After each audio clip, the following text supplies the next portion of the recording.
नमस्ते दोस्तों, आज की क्लास में हम लोग कक्षा 10वीं का केमिस्ट्री से ये जिसका चैप्टर नंबर पहला इसमें से जो है रासायनिक अभिक्रिया एवं समीकरण, इससे हम लोग टोटल 20 एमसीक्यू क्वेश्चन लेके आए हैं और फटाफट शुरू करते हैं। और आप लोग कमेंट करके जरूर बताइएगा कि आपका 20 में से कितना सही हो रहा है, ठीक है।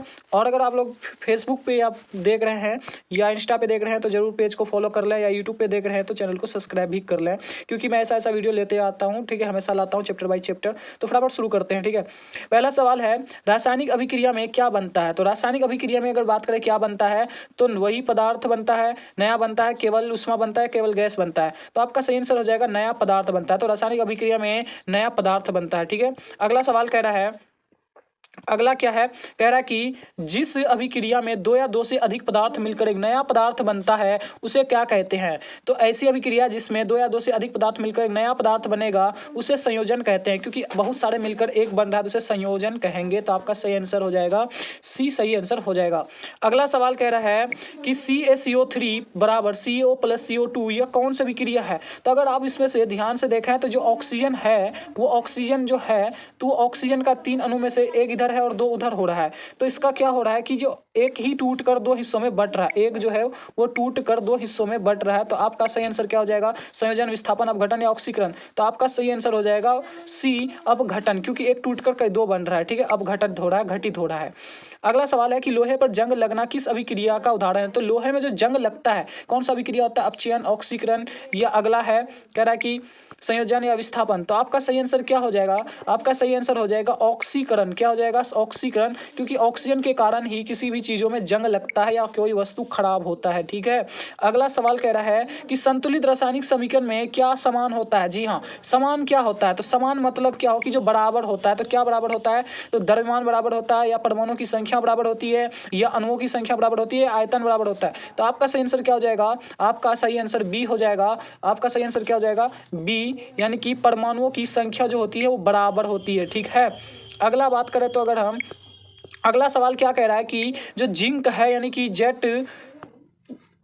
Zn+H2SO4 बराबर ZnSO4+H2 यह कौन सी अभिक्रिया है। तो जो जिंक है वो अधिक, ये जो तत्व है वो अधिक क्रियाशील है, और ये और हाइड्रोजन जो है वो कम क्रियाशील है, इसीलिए अधिक क्रियाशील कम क्रियाशील को विस्थापन कर रहा है। क्या कर रहा है, अलग कर रहा है। तो आपका सही आंसर क्या हो जाएगा, संयोजन, अपघटन, विस्थापन या द्विविस्थापन। तो आपका सही आंसर सी हो जाएगा, विस्थापन, ठीक है। समझ में आ गई होगी। अगले क्वेश्चन देखते हैं, तो ठीक है। अगला सवाल क्या है, उष्माक्षेपी अभिक्रिया में क्या होता है। देखो उष्माक्षेपी नाम पे ही है मेरे भाई, उष्माक्षेपी। तो उष्माक्षेपी ऐसी अभिक्रिया को कहेंगे जिसमें से उष्मा ऊर्जा मुक्त हो। क्या हो, उष्मा ऊर्जा मुक्त हो, उसे ही बोलेंगे उष्माक्षेपी, ठीक है। आई बात समझ में। तो आपका ऑप्शन है उष्मा अवशोषित करता है, या उष्मा निकलता है, या ऊर्जा कोई नहीं बनता, या प्रकाश निकलता है। तो आपका सही आंसर क्या हो जाएगा, आपका सही आंसर हो जाएगा बी। आपका सही आंसर हो जाएगा उष्मा निकलता है, ठीक है। अगला सवाल देखते हैं हम लोग। अगला सवाल है, प्रकाश संश्लेषण किस प्रकार की अभिक्रिया है। जो प्रकाश संश्लेषण है वो उसमें कौन सी अभिक्रिया है। तो आपको पता होगा कि फोटोसिंथेसिस तो होता है, जो प्रकाश संश्लेषण होता है उसमें होता क्या है। अगर बेसिकली बात करें तो उसमें जो प्रकाश की लाइट होती है, सनलाइट, उसे क्लोरोफिल अवशोषित करता है। तो आपका सही आंसर उष्मा शोषी हो जाएगा। क्या होगा, क्योंकि अवशोषित कर लेता है, तो उष्मा जो होती है उसे अवशोषित कर लेता है। आपका सही आंसर बी हो जाएगा, उष्मा शोषी, ठीक है। अगला बात करें अगर हम, जो अगला क्या है, रासायनिक समीकरण में AQ क्या है, AQ का क्या अर्थ होता है। AQ मीन्स क्या होगा। तो AQ ठोस होगा, गैस होगा, द्रव होगा, या जलीय विलयन। तो आपका सही आंसर हो जाएगा डी, जलीय विलयन आपका सही आंसर हो जाएगा। जलीय विलयन का अर्थ क्या होता है, तो जलीय विलयन मतलब जो पदार्थ जल में घुला हुआ हो, ठीक है। आई बात समझ में। आगे देखें तो अगर हम, क्या कह रहा है कि जिस प्रक्रिया में पदार्थ ऑक्सीजन प्राप्त करता है उसे क्या कहते हैं। देखो भाई, ऑक्सीजन जिसमें प्राप्त करेगा उसे सीधे बोल सकते हैं क्या, अपचयन, ऑक्सीकरण, संयोजन या अपघटन। तो आप सीधे बोल दीजिएगा ऑक्सीकरण, क्योंकि ऑक्सीजन की बात किया तो ऑक्सीकरण ही होगा। आपका सही आंसर बी हो जाएगा, ठीक। अगला सवाल देखें तो हम, अगला क्या कह रहा है, अगला कह रहा है CuO+H2 बराबर Cu+H2O यह क्या है।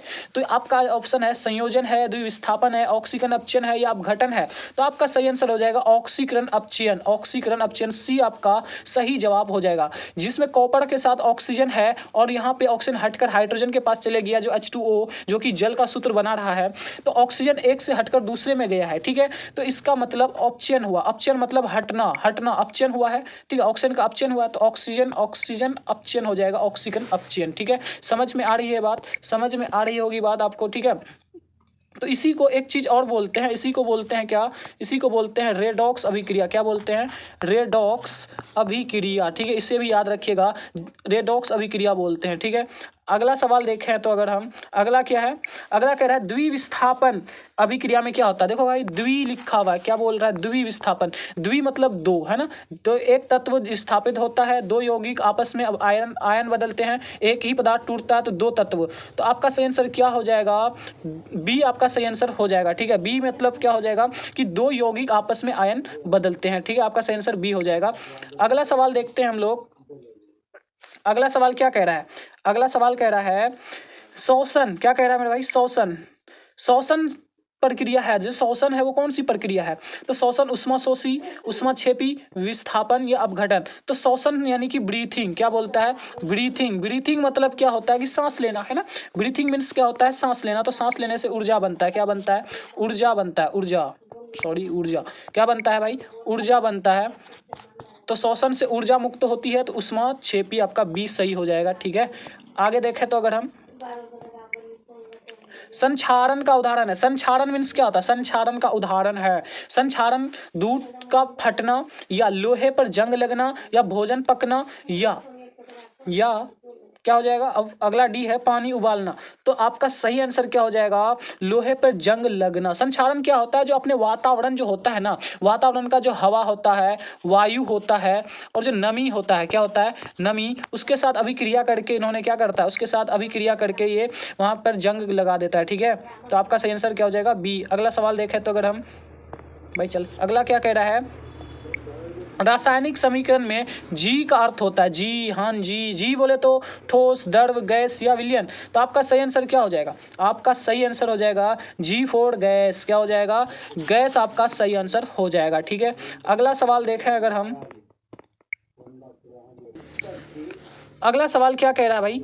अगला सवाल कह रहा है, अरे रुक जा रे, अगला सवाल कह रहा है कि जिस अभिक्रिया में एक ही अभिकारक से कई पदार्थ बनते हैं उसे क्या कहते हैं? यानी एक ही टूटकर कई बनाएगा तो भाई अपघटन ना कहेंगे, जो एक टूटकर कई बनाएगा उसको अपघटन नहीं कहेंगे। आप ही बताइए, तो आपका आंसर क्या हो जाएगा? सी हो जाएगा, ठीक है। अगला सवाल है, अगला सवाल क्या कह रहा है? अगला कह रहा है कि जो अगला कह रहा है भोजन का पचना किस प्रकार की अभिक्रिया है? तो जो भोजन पचता है उससे क्या होता है? तो अगर हम पूछे भोजन पचने से क्या होता है, तो आप लोग बोलिएगा कि सर जी भोजन पचने से हमारे शरीर को क्या बनता है? ऊर्जा मिलता है, ताकत मिलता है, एनर्जी मिलता है, ठीक है। तो आप जब एनर्जी ऊर्जा मिलता है तो भाई क्या? उष्माक्षेपी, उष्माशोषी, विस्थापन, भौतिक। तो आपका आंसर क्या हो जाएगा? ए, है ना। उष्मा बनता है, उष्मा मुक्त होती है, तो आपका उष्मा क्या हो जाएगा? ऊर्जा बनता है ना, तो इसलिए उष्माक्षेपी हो जाएगा, ठीक है। अगला सवाल की बात करें हम, तो अगला कह रहा है कि NaSO4 प्लस BaCl2 बराबर BaSO4 प्लस NaCl क्या है? तो इसमें इधर भी 2 विलयन है ना, इधर भी कितने विलयन है? इधर भी 2 विलयन है, उधर भी 2, तो दो मिलकर 2 ही बना रहे हैं, तो मतलब द्विविस्थापन ना होगा। 2 मिलकर 2 ही बना रहे हैं तो द्विविस्थापन होगा कि नहीं होगा? तो आपका सही आंसर क्या हो जाएगा? डी, ठीक है। अगला कह रहा है, अगला क्या है? अगला कह रहा है कि रासायनिक अभिक्रिया का संकेत नहीं है। इसमें से कौन है जो रासायनिक अभिक्रिया का संकेत नहीं है? तो रासायनिक अभिक्रिया में रंग बदलता है कि नहीं? तो रंग बदलता है। इसका मतलब ये तो है, ये क्या गैस बदल निकलता है? तो निकलता है। ताप परिवर्तन होता है, लेकिन आकार की कोई बात इसमें नहीं है। जो आकार बदलाव दिया हुआ है, आकार कौन सा है? तो आकार जो होती है वो भौतिक परिवर्तन है। कैसा है?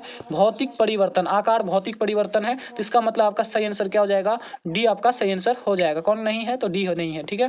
अगला कह रहा है, अगला है द्रव्यमान। क्या है? द्रव्यमान संरक्षण का नियम किसने दिया? तो द्रव्यमान संरक्षण का नियम कौन दिया? तो डाल्टन ने दिया, या न्यूटन ने दिया, या लावोजियर ने दिया, या बोहर दिया। तो आपका सही आंसर क्या हो जाएगा? आपका सही आंसर जो हो जाएगा वो हो जाएगा सी। कौन? लावोजियर ने दिया। लावोजियर को ही ना, एक चीज और आप याद कर लें, लावोजियर को, आपका सही आंसर सी हो जाएगा, यानी लावोजियर। तो और एक चीज याद कर लीजिए आप, लावोजियर को ना